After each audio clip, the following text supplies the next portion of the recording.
Cuman yang menghalangi kita sembuh dari gangguan asam lambung yang paling banyak persennya adalah memang dari pikiran kita.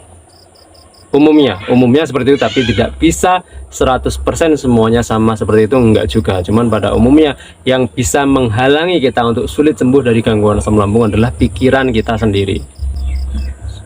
Tapi sekali lagi, yang membuat kita kena gangguan asam lambung. Assalamualaikum warahmatullahi wabarakatuh. Ketemu lagi dengan saya. Pada kesempatan kali ini saya akan mencoba membahas tentang satu pertanyaan dari teman kita pejuang gangguan asam lambung tentunya, yaitu adalah apakah benar gangguan asam lambung itu 90%-nya pikiran dan 10%-nya makanan. Saya akan membahas itu tentu saja berdasarkan pengalaman pribadi dan juga sebatas pengetahuan yang saya ketahui saja, bukan kebenaran yang paling benar tak tergoyahkan, sama sekali bukan. Gini, sebenarnya saya tidak begitu paham yang dimaksud pertanyaan tadi, cuman yang saya tangkap dari pertanyaan itu adalah kalimat jelasnya mungkin yang saya tangkap adalah seperti ini. Yang membuat kita kena gangguan asam lambung itu apakah dari 90% pikiran dan 10% makanan.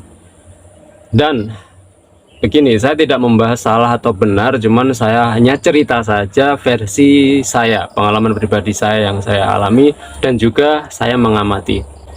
Yaitu adalah kalau versi saya itu ketiga pola saya memang berantakan. Pola makan, pola hidup, pola pikir memang berantakan semua. Jadi yang membuat saya kena gangguan asam lambung itu dari ketiga pola tersebut.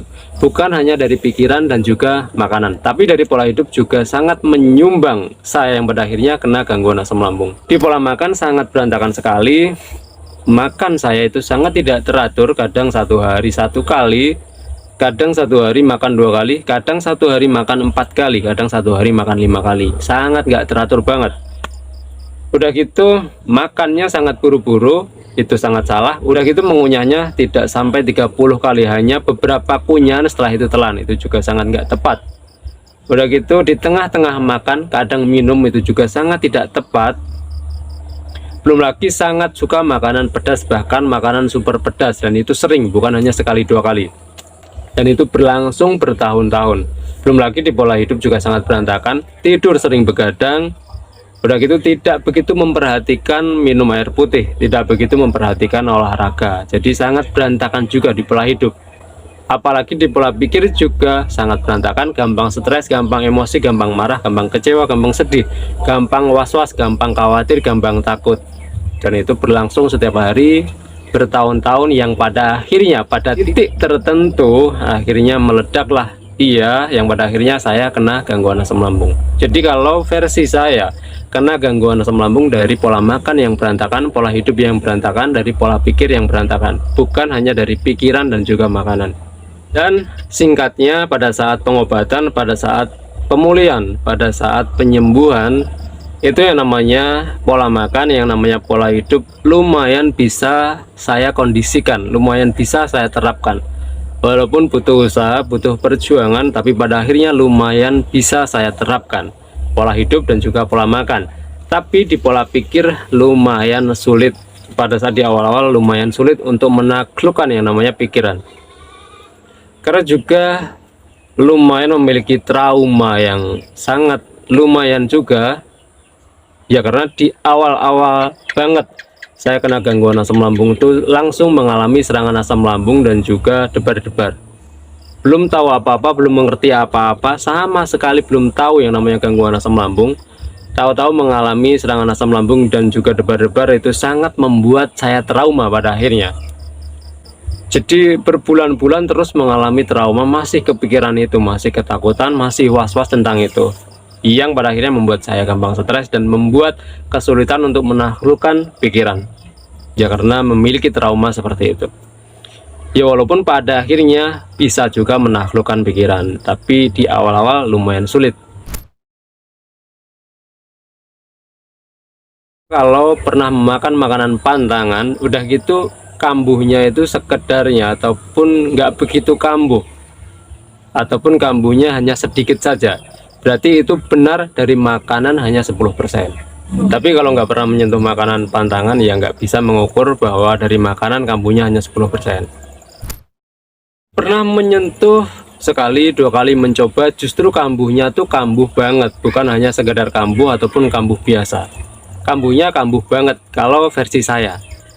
Jadi kalau saya mengukurnya bukan hanya 10% kambuh dari makanan, tapi juga lumayan banyak persen. Karena memang ketika memakan pantangan itu kambuhnya kambuh banget, membuat kelabakan banget. Kalau versi saya, cuman setiap pejuang gangguan asam lambung berbeda. Ada yang sama seperti saya, ada juga yang berbeda. Ada juga yang memakan makanan pantangan tuh kambuhnya hanya sekedarnya doang, hanya sesaat doang ataupun sangat biasa doang kambuhnya, nggak kambuh banget ataupun nggak membuat kita kewalahan. Itu juga ada mungkin, tapi kalau versi saya sangat membuat kambuh juga di makanan. Kalau di pikiran tentu saja juga sangat membuat kambuh, juga sangat membuat kita kesulitan untuk sembuh ketika pikiran kita masih berantakan. Itu sangat sulit membuat kita sembuh memang. Tapi juga itu tadi saya tidak bisa bilang dari pikiran 90% dan dari makanan 10%.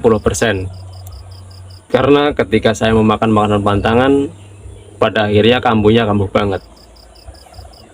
Jadi kalau versi saya, yang membuat saya kena gangguan asam lambung adalah seperti itu: pola makan, pola hidup, pola pikir. Dan pada saat pemulihan, pada saat penyembuhan, memang yang lumayan sulit ditaklukkan adalah pola pikir ataupun pikiran. Masih sangat kacau, masih sangat berantakan. Oh ya, walaupun pada akhirnya bisa menaklukkan. Tapi sekali lagi saya tidak bisa mengukur di pikiran 90%, di makanan 10%. Saya nggak bisa mengukurnya seperti itu. Cuman dari ketiga-tiganya itu memang menyumbang membuat kita kena gangguan asam lambung. Cuman yang membuat kendala atau yang menjadikan kita sulit sembuh itu memang yang lebih besar adalah dari pikiran. Yang menghalangi kita untuk bisa sembuh itu adalah dari pikiran memang.